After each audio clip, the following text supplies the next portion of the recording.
Yeah, I will when I get.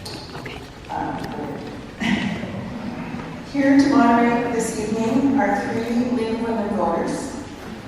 So four. So in a minute, I'll turn it over to them. I have a few announcements. The cards on your chairs, some of you are already filled out questions, or forgot filling out questions.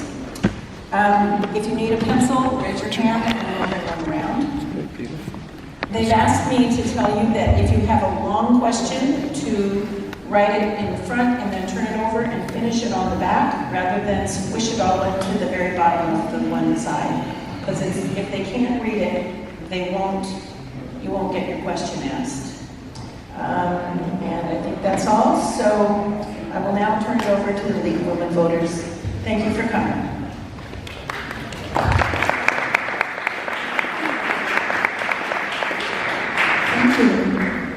Thank you very much, and welcome everyone for coming to this candidates forum. It's lovely to have so many interesting people come out, and thank the candidates for putting yourself forward to help our democracy. I am Betsy Cutler, and I'm with the League of Women Voters of Marin County, and I will be your moderator. With me, I have timekeeper Nancy Bell sitting right in the front, and the question sorters Lynn and Ann Laser. If you have questions to write on the card, you can pass it down and they'll come up here to be asked during the evening. We have 7 candidates running for the 3 seats on the Sausalito Marin City School District Governing Board. All of them are with us tonight, and they are in alphabetical order. Joshua Barrow, Ida Green, I'm sorry. Jennifer Conway, Ida Green, Bonnie Huff, Peter Romanowski, Nathan Scripps, and Kurt Weinsheimer. And again, thank you all for coming forward. A quick review of the ground rules, and this is for everyone. Please take a minute to silence your cell phones or any other noise-making devices. We are strictly a nonpartisan organization and following Federal Election Commission rules for candidate forums. No campaign material, including buttons, signs, brochures, t-shirts, and so forth, is permitted in the auditorium. However, if there are campaign brochures, you may, with permission, place them on the table at the back of the room. And importantly, we expect the candidates and the audience members to remain civil and courteous throughout tonight. We're requesting that the audience will not make or yell any comments or applaud any individual's candidate's answer. Please let us use this evening as an opportunity to listen and learn from all of our 7 candidates. Each candidate will be invited to make a 2-minute opening statement, and we'll begin with Joshua Barrow and go down the row in alphabetical order. So, with the permission, we can start. Joshua. 2-minute opening statement from each of you. Thank you. It's hard to see everybody, so is it better if I stand? Perfect. I want to thank the League of Women Voters, Sausalito Women's Club, for hosting us, and more importantly, I want to thank all of you for investing your evening with us tonight. My name is Joshua Barrow. I know many of you in this room, but for those of you that don't know me, I'm a 3rd-generation Marin City resident and current president of the school board. My grandparents came to Marin City during World War II to work in the shipyards. They were African Americans who came from Louisiana. My dad was born in the house I live in now. I've chosen to live in Marin City and together with my wife, raise our 2 children here. This is my permanent home. My father is a carpenter. My mother was a house cleaner. I'm a proud product of public schools who was fortunate enough to go to Harvard and have a successful career in technology. This is my time to give back to our community. My community service began when I took a seat on the Community Service District Board of Marin City, right across the street from here. We oversaw the planning of Rocky Grand Park, something I'm very proud of. I then continued my service taking a seat on the school board 6 years ago. I'm involved in dialogues around housing, workforce development, sea level rise, and just about every other issue that comes up that impacts our community.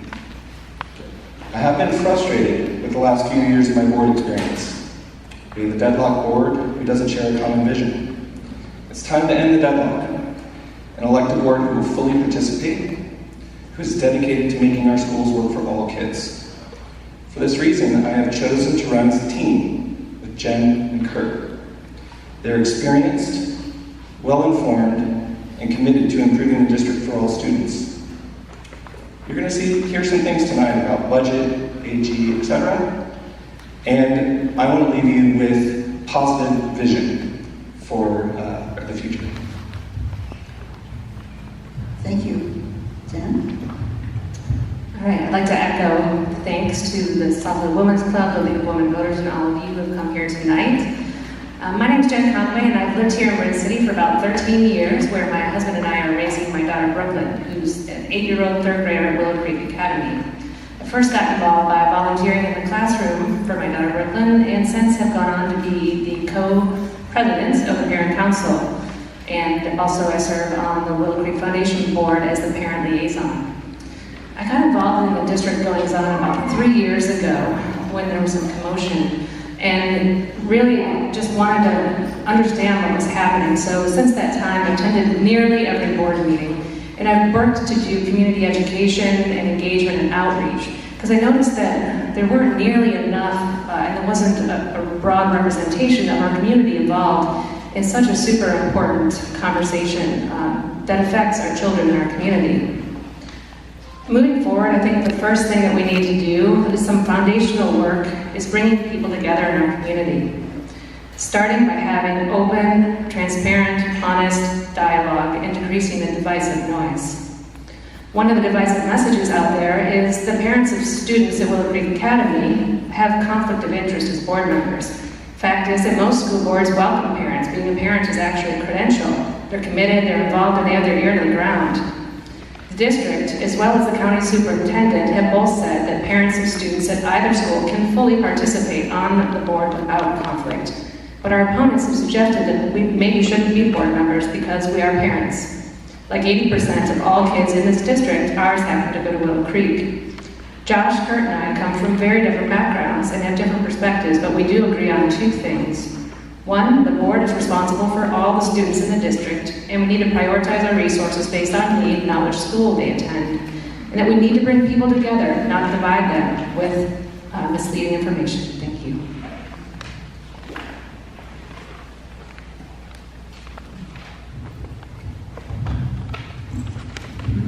In the spirit of standing up, so that I can see out the audience, it is wonderful to see a sea of faces, a lot of faces that many people I don't know. So welcome to the community. Welcome to the forum, and thank you so much to the League of Women Voters.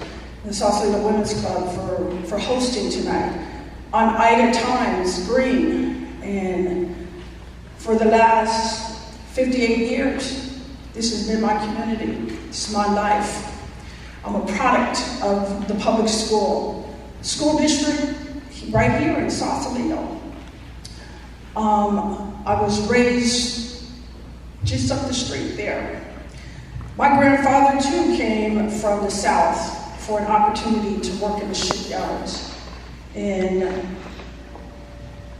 my mother, along with her younger sister, came when they were 5. And so absolutely parents should be able to sit on the board. My mother sat on this board for 14 years. I'm a social worker by profession. I believe in serving and giving back. And I heard so many times that for 40 years, can anything change in this school system?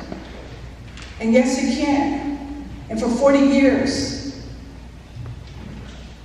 people of color have been working on trying to get that change.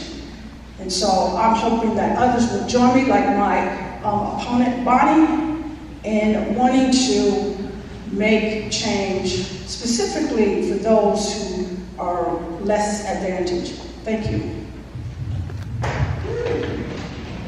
Hi, I'm Bonnie Huff, and I have lived in Marin County for over 40 years and in Sausalito for 14. I dedicated my career to public service and to public interest law, and in particular to advocacy for kids. I was the founder of the Family Law Center in Marin and was its executive director for 7 years.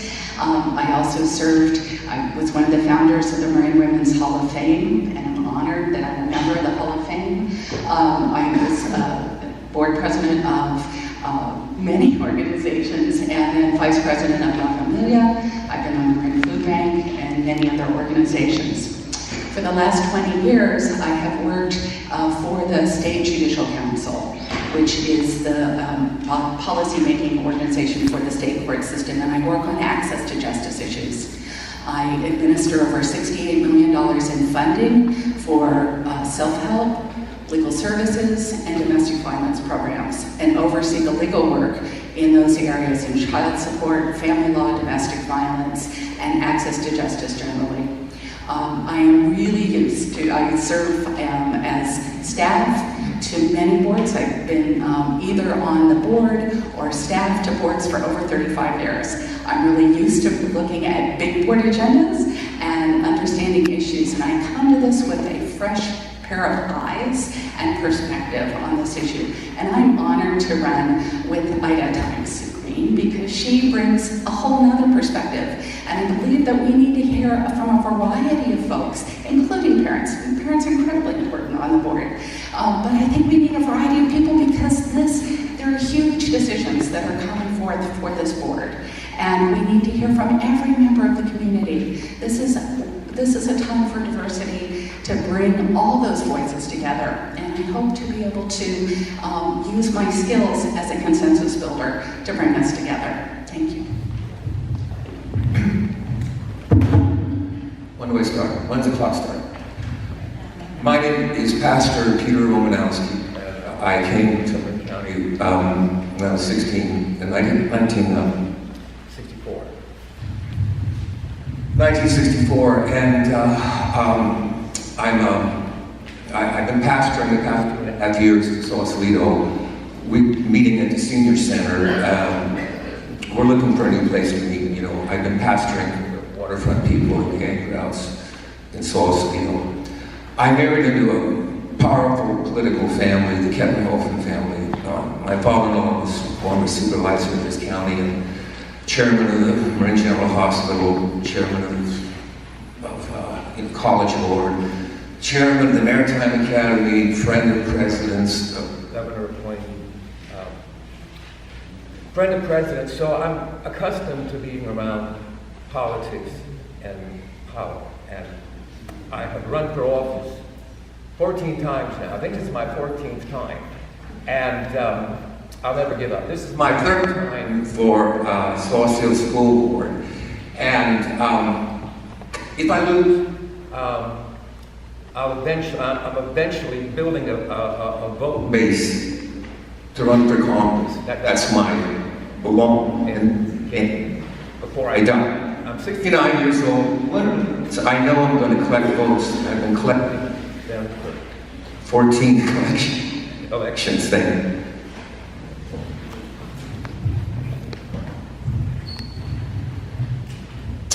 Hi, my name is Nathan Scripps. I've been living in Sausalito with my wife for just around 4 years now. And when we moved here, we were frankly not expecting much from local public education. My wife grew up here, and from her experience in the late 80s and early 90s, it was not a great place to send your kid to public school. If you had the means to go elsewhere, you did. That's why we were so pleasantly surprised to learn about Willow Creek. Kids in our neighborhood were coming home happy. They were asking for fundraising for their school events. We talked to them about it. They had a great time. We loved it. If our kid were in 4th grade instead of just being 4 months old, we hoped he would be there. A couple years later, I was talking to a family friend, and they said that they had had a really bad week because they had this really, kind of bad tutoring experience. Kids were talking about their math lesson that day of coloring in prime numbers. And I thought that was, a decent math lesson for a young kid learning what prime numbers were. When my family friend went on to say that it was 6th, 7th, and 8th graders in one room coloring prime numbers as their lesson of the day, I thought that was ridiculous. So the next week I volunteered to tutor with Bridge the Gap in Marin City. Great program, I highly recommend all of you take a look at it. If you have the time to volunteer, please do. What I learned over the course of working with that group and those kids is that our one district provides two very different school experiences. The Willow Creek that I was excited for my own child to go to, and then Bayside MLK, which I thought was just drastically different. Last summer, several different people suggested I run for this board, and I told them, no, I've got way too much on my plate. I'm starting a new job. I'm now about a year, or almost a year, into Common Sense Media, the nation's leading nonprofit for school-age kids and their family, in the school, in the home, and in the courthouse, lobbying for laws at the state and national level. 4-month-old son, just a lot going on. When the third person asked me to run, I started digging in, started asking around, and the more I tugged on that thread, the more I couldn't let it go. This is an important topic, and I'm so glad that all of you are here to have this conversation with us and ask questions of us. Good evening. Thank you to the League of Women Voters and the Sausalito Women's Club for hosting us tonight. My name is Kurt Weinsheimer, last name W. I'm used to being last in line, so I live here in Sausalito with my wife and 3 children. And, you know, I'm here tonight because I believe that education is a social justice issue and that strong schools make for a strong community. And growing up, my mom worked in the Chicago public school system, and she was serving the underserved for her entire career. And that rubbed off on me. I want for this district, what I want for my 3 girls, for everyone to get a strong, free, inclusive education. And it's that passion for equal opportunity for education that led me to get involved in the district. When I joined the Willow Creek District Board 10 years ago, I wanted to make a difference. Working together with a bunch of families, we grew that school from 100 to over 400 students, making it the largest public school in the district. Today, Willow Creek serves 80% of the schools in this district, including the majority of students living in Sausalito and Marin City, and the majority of low-income and English learners. I point this out not to brag, but to note that we can work together to bring kids and families into a great educational environment if we work together. But here's the sad news. Over the last 10 years, I've realized not everyone shares that vision for all kids. They may say it, but in that sentence, they create an us and them division that has been tearing this district apart. And we need to stop that, and we need to work together. Thank you.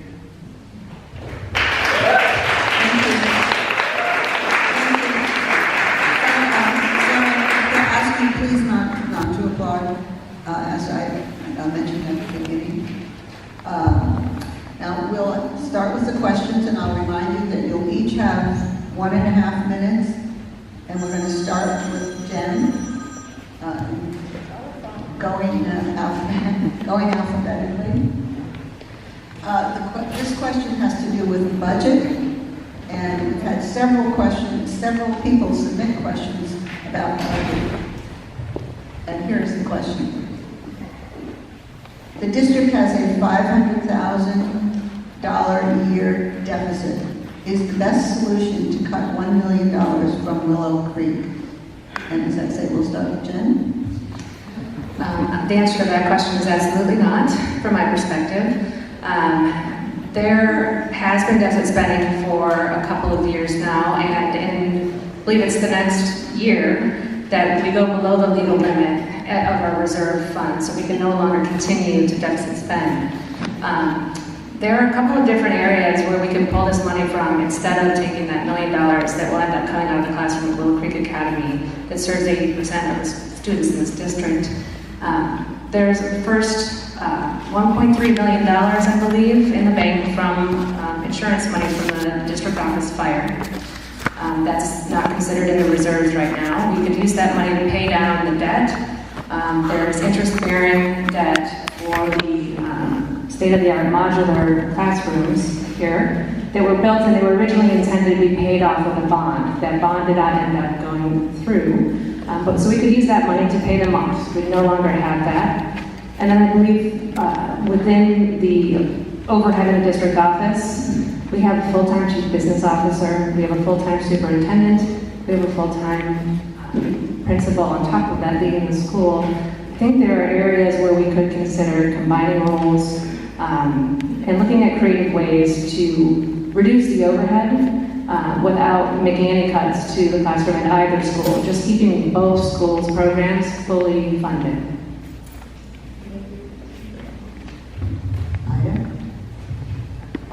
Thank you. So yes, the district has been deficit spending for the last 2 years, and the reason for the deficit spending, you really have to start with the embryonic stages as to why did we have to get to where we are right now? Why did that trail come up? And it didn't just happen overnight. And so there was a lot of programs that were decimated in Bayside Martin Luther King School. And it happened during a time that when the kids were moved over from 2013 from the Nevada campus here to Marin City, and portables were put out there, modules, whatever you want to call them. And so without a plan really being put in place. So yes, now we're having to pay those off. But we deficit spent so that we can put credentialed teachers in our classrooms. Last year we had 1 teacher in the middle school for 6th, 7th, and 8th grade. And where does that happen? But it can happen here in unincorporated Marin City. It can happen to our children.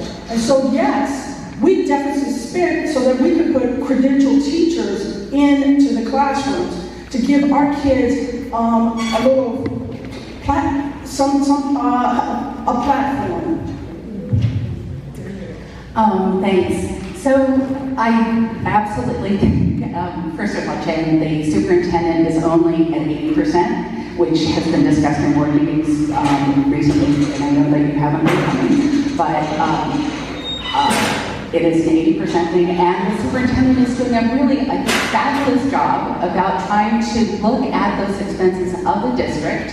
At the last meeting, she talked about how different things were, how she is realigning so that we can maintain fiscal responsibility, but not have to have that full-time financial advisor. So there are absolutely things that can be cut and reworked with administration. And I think that the interim superintendent is doing a fabulous job of that. I am concerned about trying to totally combine those two positions.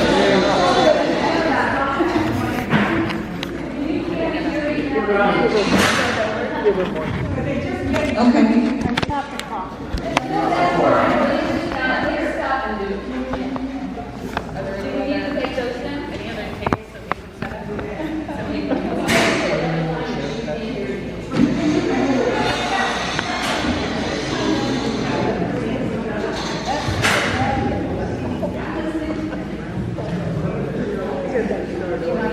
Okay, I think that looks like that will probably be enough.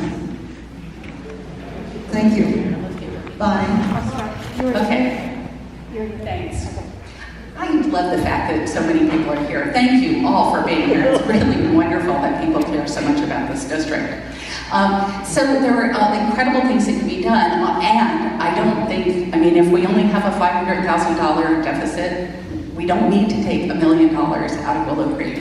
But I think we do need to make sure that both schools have support so that they can absolutely provide excellent services. It is unacceptable in Marin County that we have 1 teacher in a school for 6th, 7th, and 8th. That is not okay.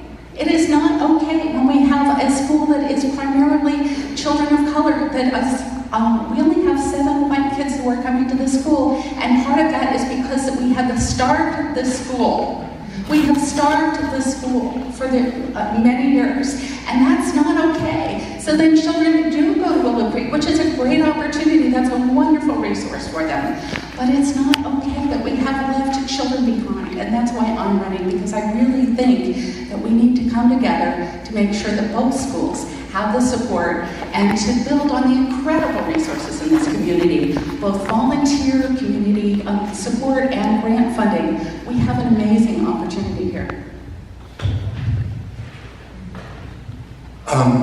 I'm a preacher and a teacher with a long history internationally of teaching and preaching through the Middle East, Africa, Turkey. I've been stuck here in this town for a long time and doing the best I can as a missionary on the waterfront. I don't believe in debt spending. I've never been in debt in my life. I'm 69 years old. We spend more money on prisons than we do on schools. The prison industry is larger than the school industry. The prison union is larger than the teachers union.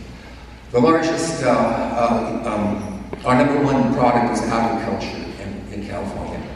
Our number two product is prisons and jails.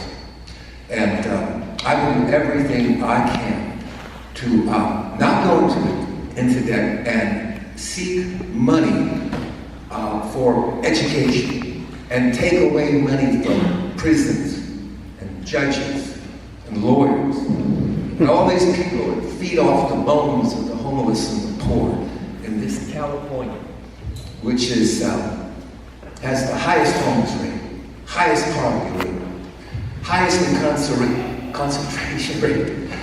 incarceration rate in America per capita. Third largest prison nation in the world per capita. Money for schools. Thank you. So in short, should we take $1 million out of Willow Creek's budget in a clean blow? No.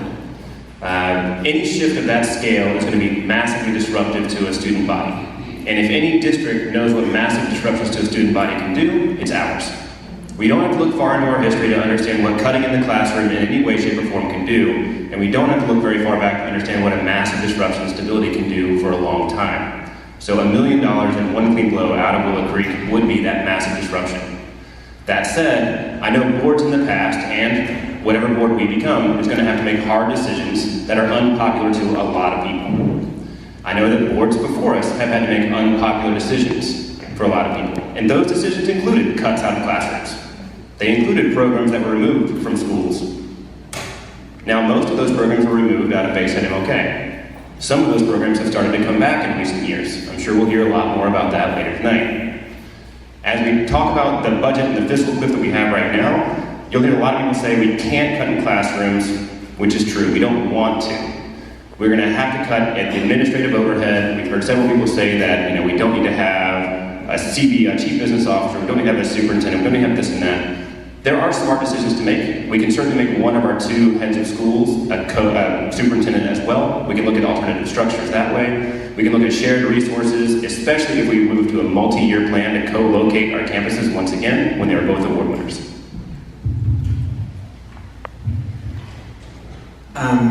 I think the answer is simple. It's no. But I think the better question is, should we be cutting $1 million out of either classroom, at Bayside or at Willow Creek? And the answer is no. I think the other question is, do we need to? And I think the answer is no. This district does not have a funding problem. It has a spending problem. We spend more outside the classroom per capita than almost any other school in the state. In fact, we spend so much in overhead that we get fined every year $70,000, $75,000 from the state. If that's not an incentive to make structural change, I don't know what is. $500,000 sounds like a lot of money, but when you have a $9 million budget, it's what, 5%?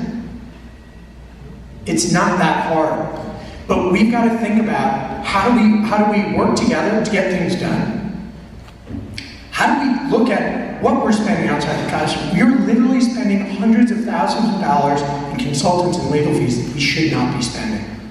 We should be having people inside doing work like LCAP planning, strategic planning. We should have people inside working together between the teams and building this into a great community with our schools. But we can only do that together if we all want to work together and serve all students